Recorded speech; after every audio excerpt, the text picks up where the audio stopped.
Bom dia, boa tarde, boa noite. Esse vídeo é referente ao modelo 4, aula 6, do dia 29 de março. Tá? Então, isso vem depois do modelo 3. O modelo 4 ele é dividido em duas fases.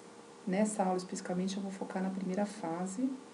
E na segunda fase fica para a aula seguinte, mais a parte de interpretação e análise de resultados. Eu vou, inclusive, passar a parte, depois na próxima aula,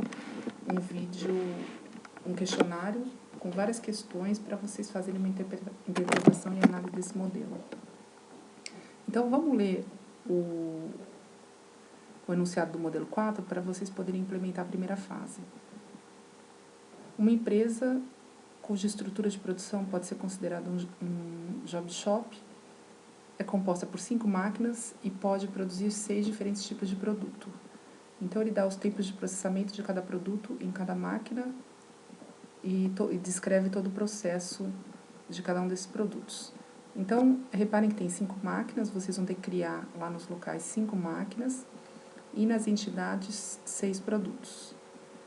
E aí, para cada produto, ele mostra aqui por meio dessa tabela por quais máquinas que ele passa e quanto tempo que ele demora para ser processado em cada máquina. Então, se a gente for pegar o produto 1, ele passa primeiro na máquina 1, demora 8 minutos. Reparem que aqui não fala de distribuição, se é normal, se é uniforme. Então, simplesmente demora exatamente 8 minutos. Então, na hora de escrever o processo, vocês vão colocar só o wait 8. Então, passa pela máquina 1, demora 8, passa pela máquina 3, demora 5, e só. O produto 2 passa pela máquina 2, demora 7, passa pela máquina 4, demora 4, pela 5 demora 6 minutos, e assim sucessivamente para todos os produtos.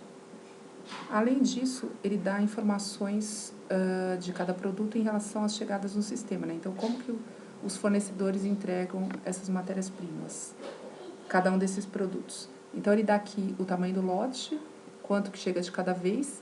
Essa informação nós não usamos nos outros modelos, só no modelo anterior, né, que chegava a matéria-prima chegava 2 horas depois. Nesse caso, o modelo começa no instante zero, e o que ele está dizendo aqui? Os que não estão especificados vão já estar disponíveis no instante zero.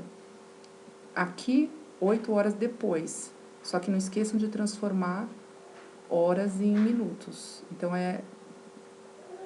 aqui, se vai estar disponível às 8 horas, isso aqui vezes 60, porque tem que ser em minutos. E assim sucessivamente. Então, nesse caso, no produto 4 e no produto 6, ele não vai estar disponível no instante zero, né? A primeira vez vai ser nesse horário. No caso do produto 6, vocês podem considerar que ele chega à primeira hora, tá? 60 minutos depois.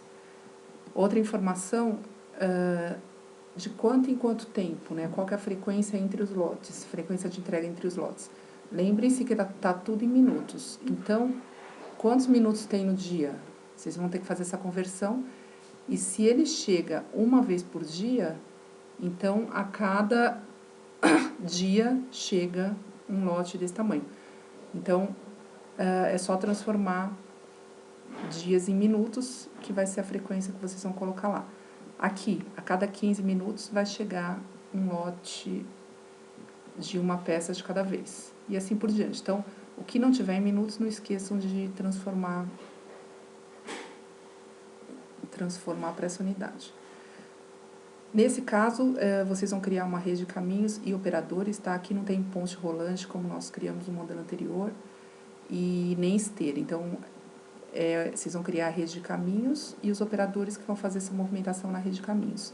Então, ele dá aqui a velocidade do operador quando ele está cheio, 15 metros por minuto, e quando ele está vazio, 30 metros por minuto. Tá? Então, não esqueçam de criar a rede de caminhos, é livre essa rede, e criar um operador para fazer essa movimentação. E aí ele dá algumas informações que, na verdade, isso aqui fica livre, critério de cada um de vocês. O layout é livre, a distância entre as máquinas, e aí vocês devem criar estoques, pelo menos estoques de entrada e de saída. O estoque de entrada para não ter aquele problema de falha na chegada, e um estoque de saída final. Então, mas fica livre, tá? Vocês podem criar um para cada produto ou vocês podem criar um estoque geral de entrada e um estoque geral de saída. E depois, implementado esse modelo, vocês vão analisar, enfim, ver se não ocorreu nenhum erro e determinar o número mínimo de operadores e fazer um diagnóstico geral desse sistema. Depois eu vou fazer algumas questões específicas com relação a esse modelo, mas isso não vai ficar para a aula seguinte e essa fase 2 também. Tá? Então, nessa aula especificamente, vocês vão implementar essa primeira fase e fazer uma análise, um diagnóstico geral do desempenho do sistema.